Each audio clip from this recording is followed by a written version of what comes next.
Bonjour, donc je me présente, je suis Nedata Bassoli, je suis pharmacien praticien hospitalier au CHU de Toulouse, Gérontopole. Je travaille au sein de l'équipe régionale vieillissement et prévention de la dépendance. Donc je vais vous parler de la prise en charge du sujet âgé fragile, toujours plus près de chez lui. Et donc je vais vous donner un exemple de maillage régional en région Occitanie. Donc c'est le travail que nous avons réalisé pour créer ce maillage. Donc je n'ai aucun lien d'intérêt concernant les projets présentés ici. Donc en ce qui concerne la prise en charge de sujets âgés fragiles, on peut dire qu'il y a 3 étapes indispensables pour cette prise en charge. D'abord, c'est l'étape de repérage.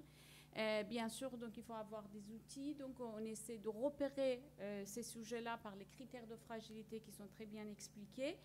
Et ensuite, parce que ces sujets âgés fragiles sont les cibles de la gérontologie préventive.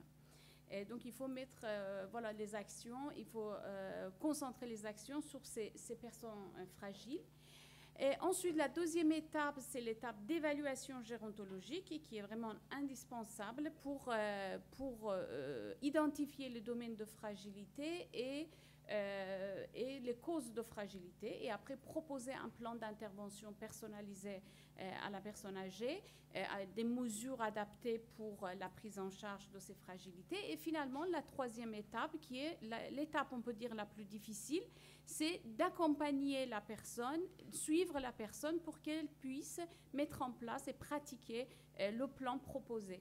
Et ça, cette étape-là, ce n'est pas uniquement les professionnels de santé qui peuvent le réaliser, c'est vraiment un travail de collaboration avec les professionnels aussi de secteur médico-social, social, avec l'entourage du patient et le patient lui-même. Voilà, donc pour le repérage, donc, il y a plusieurs outils qui existent actuellement dans la littérature, mais au Gérontopole de Toulouse, au niveau du CHU, donc, on utilise 2 outils.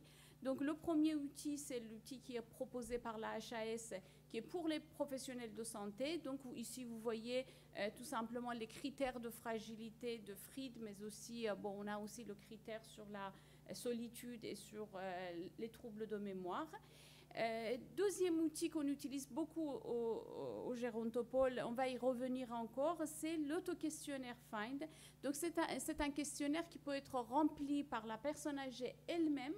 Et après, à partir de l'analyse de cet auto-questionnaire nous permet de dire si la personne est robuste et fragile ou la personne est dépendante ou avec une mobilité altérée. Donc on utilise beaucoup cet auto-questionnaire dans les actions de proximité que je vais vous présenter. Alors, en 2011, pour l'évaluation et la prise en charge de la fragilité, on peut dire, enfin à notre connaissance, la première structure qui a été créée en France justement pour prendre en charge ces personnes âgées fragiles était l'hôpital de jour de fragilité à Toulouse. Donc ça a été bien sûr avec le soutien de l'Agence régionale de santé. Au sein de cet hôpital de jour, donc, il y a une équipe pluridisciplinaire avec des gériatres, des infirmiers, des pharmaciens, il y a d'autres professions qui font une évaluation multidomaine de la personne âgée fragile. Donc les personnes âgées sont envoyées par les médecins généralistes qui repèrent les signes de fragilité et qui nous les adressent avec une prescription médicale. Et ensuite, lors de cette hospitalisation de jour, cette évaluation est réalisée. Il y a un plan d'intervention personnalisé qui est proposé à la personne. Donc, l'équipe de l'hôpital de jour essaie aussi d'accompagner la personne âgée pour la mise en place de son plan, éventuellement s'il faut l'orienter vers les services spécialisés, l'ophtalmologie, consultation mémoire, etc. Ou éventuellement s'il faut mettre en place des actions, par exemple des aides avec les caisses de retraite, la CARSAT, etc. Ils essayent de les mettre en place. Et il y a un suivi téléphonique qui est réalisé aussi, 1 mois et 3 mois pour s'assurer que la personne met en place son plan. Et finalement, il y a une réévaluation à 1 an qui est proposée. Donc à ce jour, plus de 5000 patients ont été évalués et pris en charge au sein de cet hôpital de jour. Mais bon, il y a des limites, bien sûr, parce que on ne peut pas en fait accueillir plus de 1000 patients par an au sein de cette structure. Et même si de temps en temps on reçoit des patients qui sont loin, qui viennent dans cette structure, quand même, c'est un service qui est proposé aux habitants de Toulouse et agglomération. Et tandis qu'on sait que la prise en charge de la fragilité doit être accessible à tous, quel que soit le lieu de vie. Et c'est pour cette raison-là qu'après la création de cette structure, l'Agence régionale de santé Midi-Pyrénées a souhaité que ce type de structure soit déployé au niveau de toute l'ex-région Midi-Pyrénées. Et donc c'est pour ça que le Gérontopole a reçu une lettre de mission de l'ARS donc en 2011 pour créer une équipe régionale vieillissement et prévention de la dépendance. Justement, dans l'objectif, bon, l'objectif était beaucoup plus large, mais on peut dire que l'élément déclenchant, c'était surtout cette structure de fragilité. Donc l'objectif était d'étendre les actions du Gérontopole de Toulouse à l'ensemble de la région Midi-Pyrénées et les faire bénéficier de son expertise.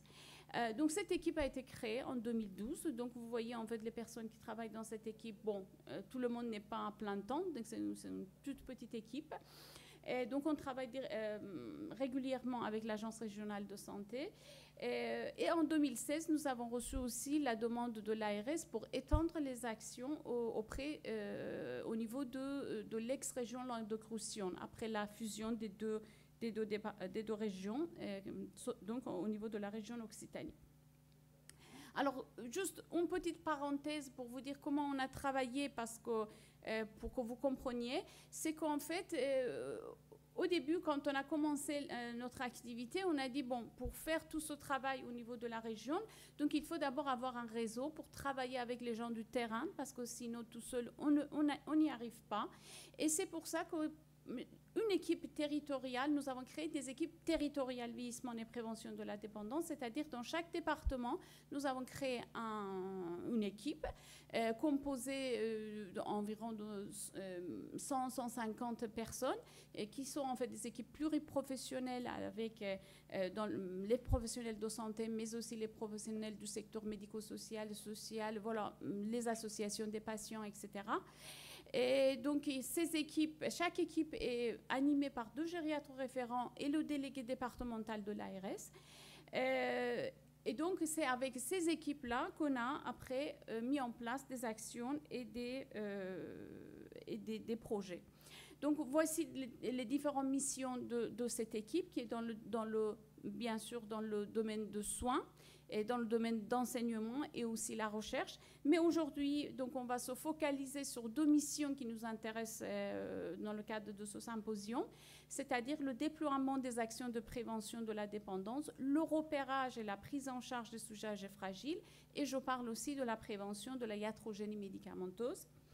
Alors, pour la prise en charge des sujets âgés fragiles, voilà, donc ce qu'on a fait depuis 2012, c'était justement essayer de déployer des structures similaires à l'hôpital de jour de fragilité à Toulouse, à toute la région, toute l'ex-région Midi-Pyrénées. Maintenant aussi, on travaille avec l'ex-région Languedoc-Roussillon.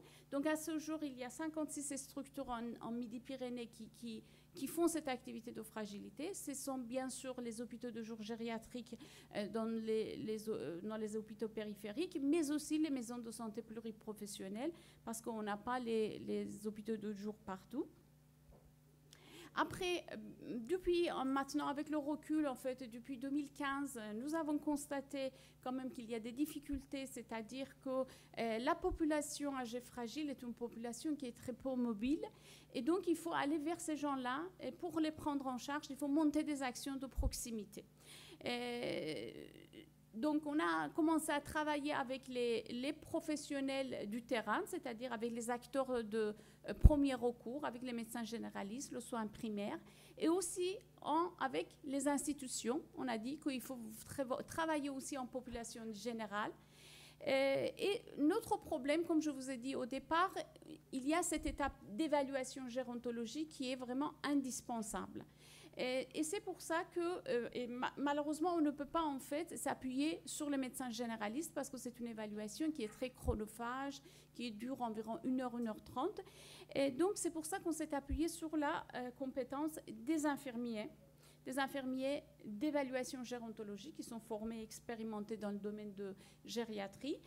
Donc, plusieurs actions ont été montées. D'abord, bon, je ne vais pas tout expliquer, mais c'est peut-être, je vous donne quelques exemples pour que vous compreniez. Par exemple, avec les médecins généralistes, on a dit que voilà, les médecins peuvent repérer les sujets âgés dans leur cabinet. Et après, il y a une infirmière du gérontopole qui se déplace dans les cabinets pour faire l'évaluation de la personne et proposer un plan. Ou, par exemple, on a monté le protocole de coopération avec les infirmiers, entre les infirmiers et les médecins généralistes, pour que les infirmières libérales, qu'on leur donne une formation de 40 heures, peuvent se déplacer à domicile de la personne et faire une évaluation gérontologique à domicile. On a aussi monté un projet avec le Toulouse Métropole. Il y a 8 communes de Toulouse Métropole qui se sont atterrées à ce projet-là. Et ça, c'est-à-dire que le CHU signe une convention avec la mairie. Et ensuite, la mairie envoie cet autoquestionnaire dont je vous ai parlé au départ au sujet de 70 ans et plus de la ville à partir de la liste électorale. Donc, on fait un repérage élargi des personnes âgées fragiles. Et ensuite, après l'analyse de ces questionnaires, on invite les personnes qui sont fragiles au sein des locaux de la mairie. Et après, il y a une infirmière du gérontopole qui se déplace dans les locaux de la mairie pour faire l'évaluation et pour proposer un plan d'intervention personnalisé. On fait pareil avec, par exemple, la CARSAT. Cet autoquestionnaire est rempli par les évaluateurs de la CARSAT.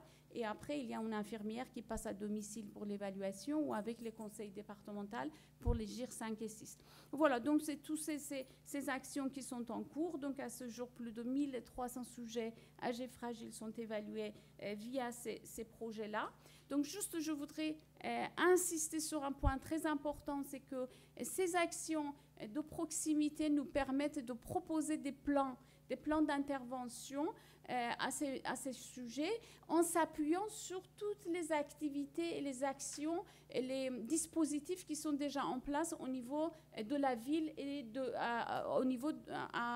leur lieu de vie et à proximité de ces gens-là.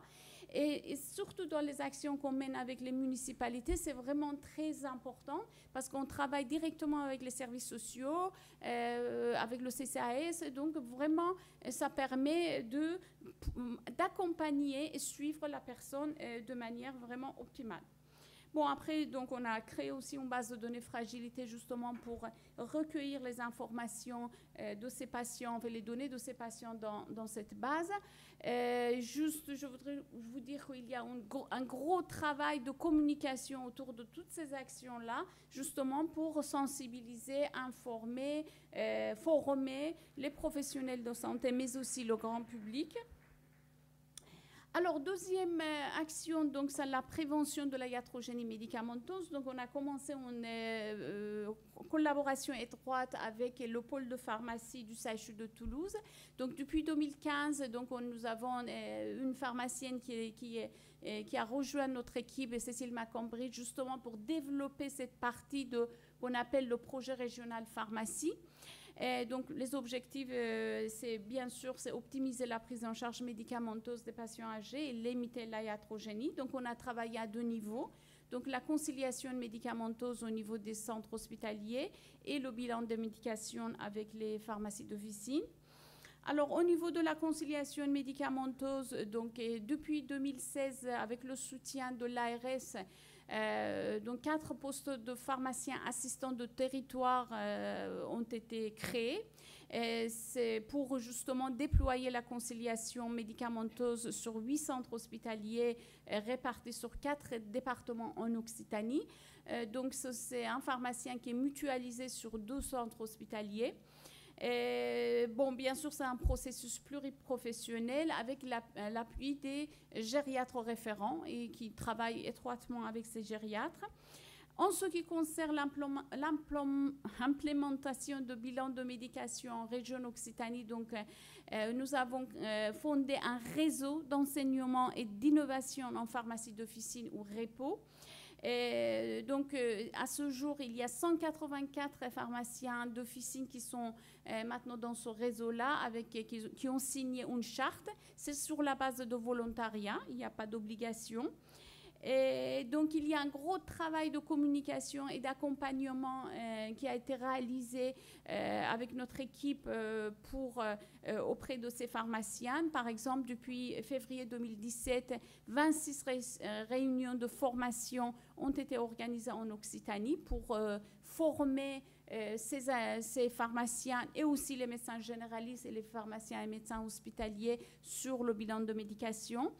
Et depuis novembre 2017, avec le soutien de l'ARS, il y a 2 pharmaciens assistants qui ont été recrutés, un au CHU Toulouse et un au CHU Nîmes, plus un pharmacien coordonnateur, justement pour coordonner ce réseau et proposer un tutorat auprès des pharmaciens d'officine pour commencer le bilan de médication. Et donc, à ce jour, il y a 52 bilans qui ont été réalisés. Il y a aussi le DU d'optimisation de la prise en charge médicamenteuse du patient qui a été mis en place depuis 2 ans.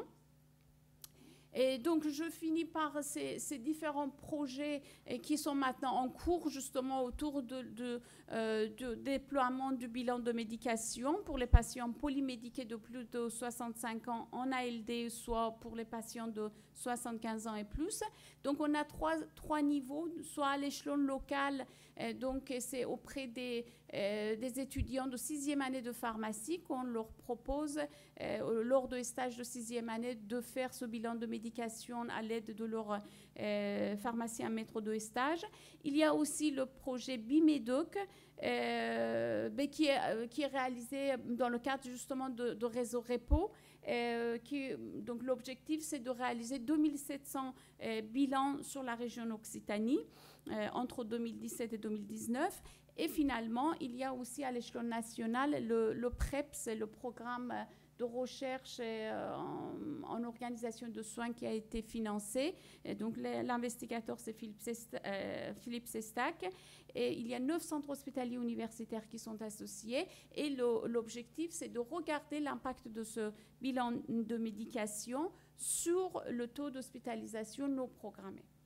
Voilà, donc voici les coordonnées de moi-même. Si vous avez des questions, n'hésitez pas à aller sur notre site internet Ensemble prévenons la dépendance, où vous trouvez plein d'informations sur ces projets-là.